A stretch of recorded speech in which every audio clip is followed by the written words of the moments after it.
Back Porch. So glad to have you join us. Well, we're after Thanksgiving now, and this year I didn't have to cook the turkey. Maxine brought the turkey. That's my son's mother-in-law. She did a wonderful job, and I begged for her to leave the carcass with me so that I could make bone broth, and she did. So I have my normal practice this time of year is to make up 40, 50 quarts of bone broth, and then I use it all year long. If you've been watching our videos, you'll see that I have almost always have a can of bone broth or a jar of bone broth ready to go when I'm making whatever, chicken pot pie, beef stroganoff, whatever we're cooking.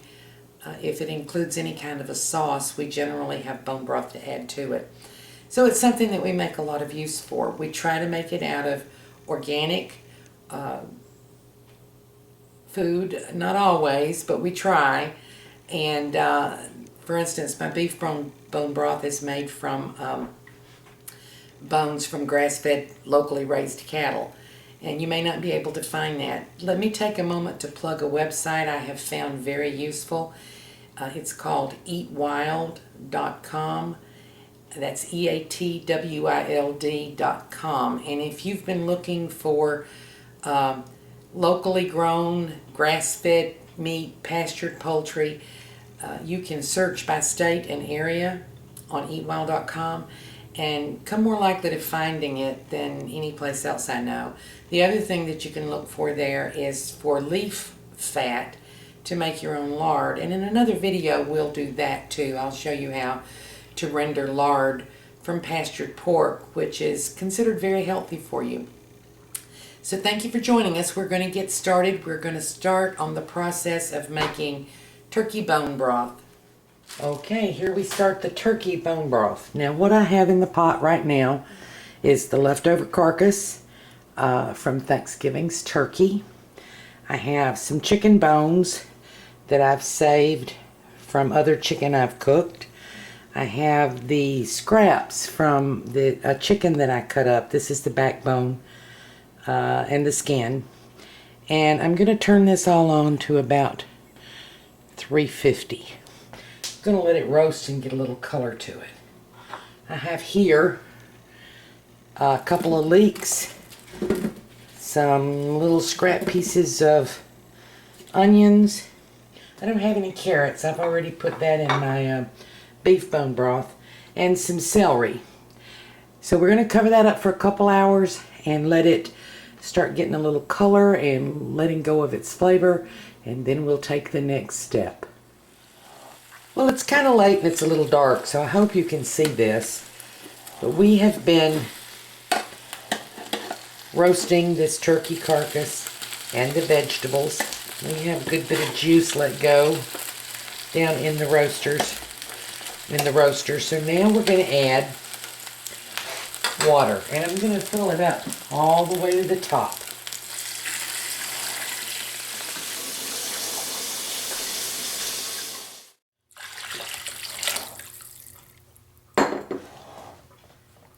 And I'm going to turn the temperature down to about 225.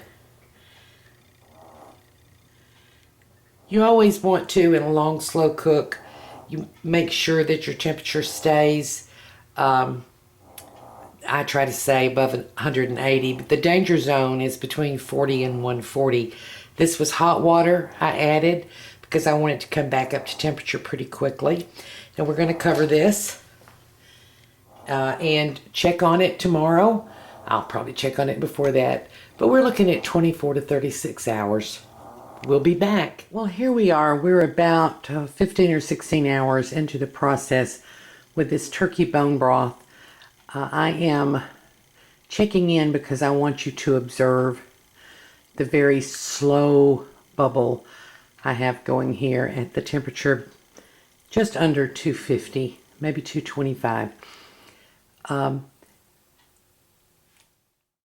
This is the heat that I aim for, a very low simmer, high enough to be a safe temperature, but not so high as to make the broth particularly cloudy. After 18 hours, we'll take another step, but at this point, the trick is, as in so many things in your kitchen. Patience. Just wait. Let it do its own thing. Let it simmer. And these turkey bones will break down to almost nothing. A little bit different than beef bones. You don't have to struggle with the bones in turkey broth. And we will crush those up in a while. But right now I'm just letting them simmer very slowly. One thing I didn't show you was that I did add vinegar to this. I add a couple ounces of apple cider vinegar that helps break the bones down, pull the marrow out, and add to the nutrition. So we'll come back. It'll be several hours because I'm going to let this go probably for a total of 36 hours for the first cook. So I'll see you in a bit. Here is our turkey broth. We're going to take the next step now, but first I just want to show you. You know, I've talked to you about the importance of maintaining your broth in this process at a safe temperature. And so I'll remind you that food should never be kept longer than 2 hours at temperatures between 40 and 140. And several times during this process, I have double checked the temperature of the broth to make sure that we're maintaining, even though we're at a low heat, we're maintaining a safe heat. So if you can see, this is well over 200 degrees, and I've got my roaster set at 225, a little bit higher than 225. We've maintained a long, slow simmer, not a boil. And I've checked it a couple of times during the process. If you're using a crock pot, their temperature is, according to how old it is, usually it maintains at about 190 degrees. But when you have large amounts of liquid, raising and lowering the temperature is a slower process. So you want to make sure that you maintain a safe temperature through this whole process. If you're doing it on the stove, it's not okay just to turn it off at night and go to bed. And there are some, I want to give you a little wider view here.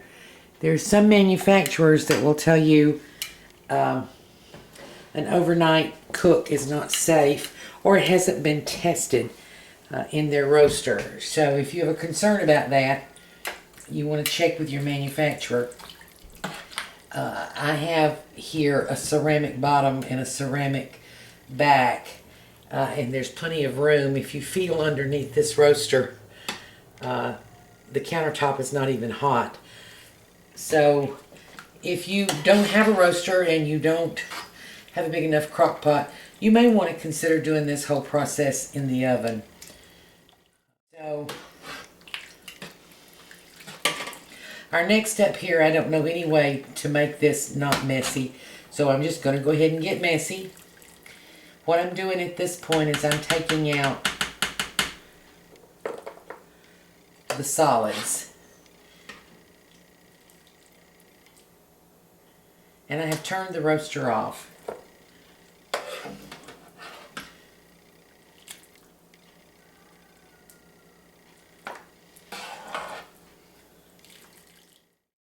Now, I know some folks do this and then they take the meat and can it, little bits of meat that are left. I don't. I'm going to do a second cook. I'm going to put the meat back in here. And by the time I'm done with the second cook, what's left is chicken food. And I would suggest if you have meat that you want to use then, that you take it out before you get to that stage, because it's pretty well cooked up.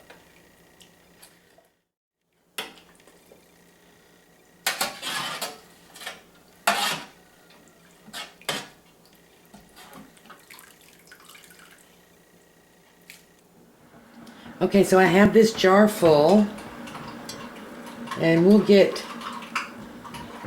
2 or 3 of these.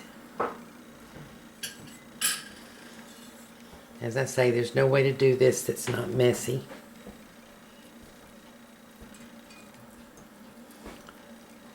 And it's pretty darn hot.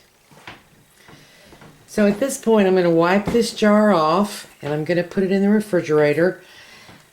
I'm going to put it in the refrigerator without a lid. Because if I put a lid on this hot jar, it's going to pull a vacuum, and I don't want it to pull a vacuum. It's hot chicken broth, hot turkey broth. And it, as I say, it takes a little while to pull the temp down, so I'm not going to seal it up. I'm just going to put it in the fridge like it is. And isn't that a beautiful color? Let me...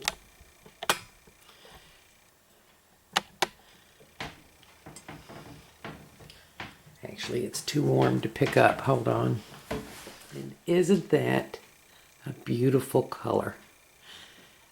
So this will sit in the refrigerator probably overnight while our second batch is cooking. And we'll be back again. Well, I'll say again, I don't know any way to do this without making a mess. I have about a quart of broth left in there, but I'm not going to bother straining it right now. This is our second step. And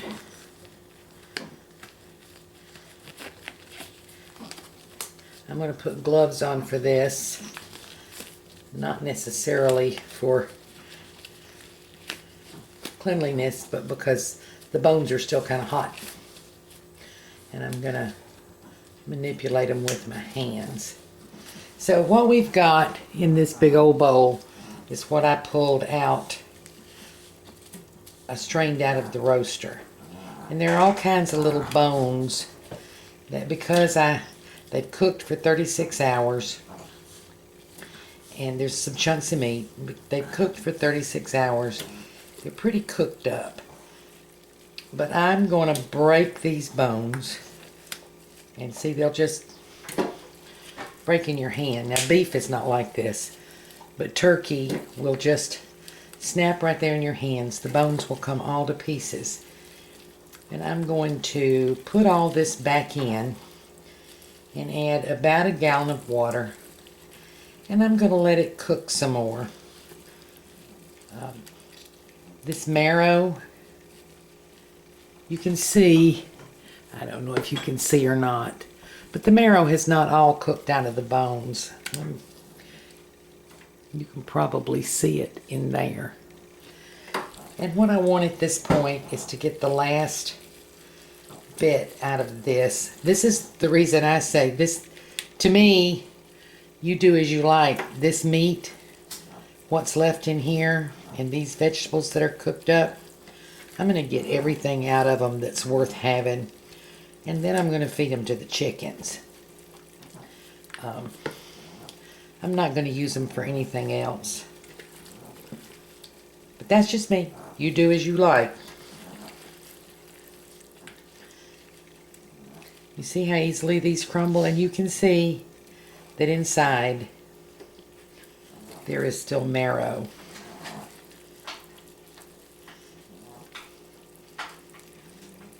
Okay, back in the roaster, back on 225, back with about a gallon of water, and we'll be back to you.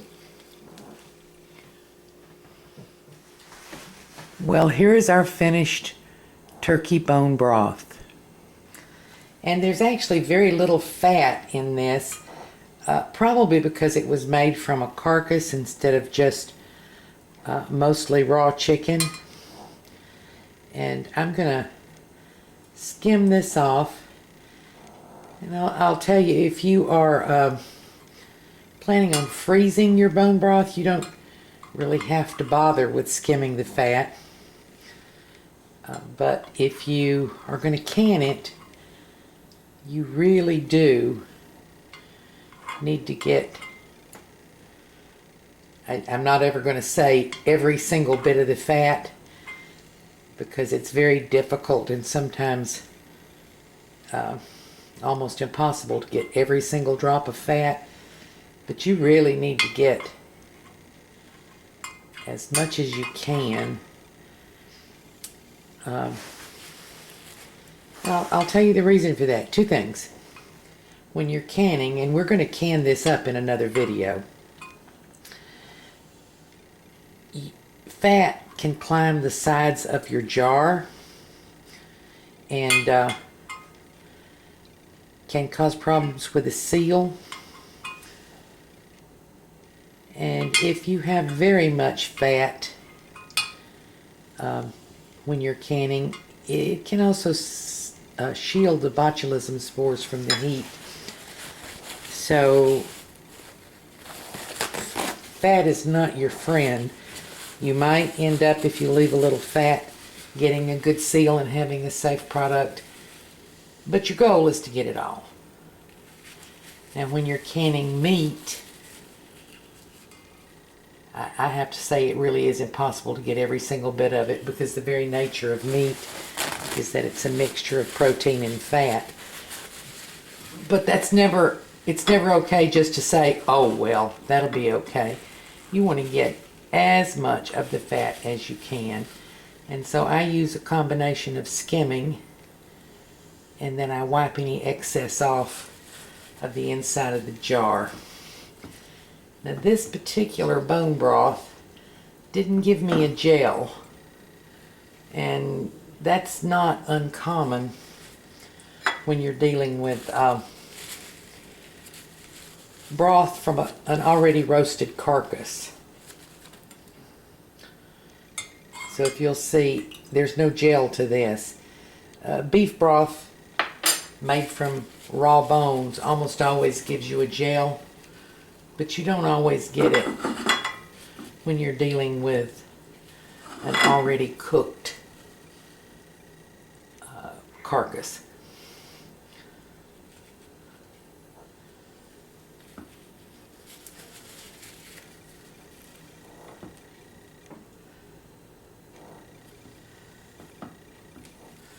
So here we have broth ready to can. I'm going to show you down in the jar. We've gotten the fat off, and we have a nice product here for canning. So I know this was a process that took a little while. I really believe in making bone broth, not only because there are some health benefits, but because it's what I always call something for nothing. You're getting a good, rich product to use in your cooking all year long from something that most folks throw away. A turkey carcass, chicken bones. Now you can also make this from fresh raw chicken. You just roast it first and add vegetables if you like. I'll say again, I don't add a lot of seasoning to this. I don't add herbs. If you're going to freeze it, adding herbs is fine. One of the things about canning is you don't always end up with the same flavor after canning that you started with herbs. So for my canned bone broth, this is what you have. You have turkey carcass, you have some chicken pieces, and you have some vegetables. I don't salt it because what I want to end up with is an ingredient to add to my from scratch cooking, and I'll do 40 or 50 quarts of broth over the next couple of months and then use it all year long. If you've watched my cooking videos, you know that I cook with a lot of broth, and it really adds a lot of flavor, and it adds a lot of nutrition to your food. So I hope you try this. What have you got to lose except some time, because it's bones you would have thrown away. Thank you for joining us on Debbie's Back Porch. So glad to have you, and I'll see you again tomorrow.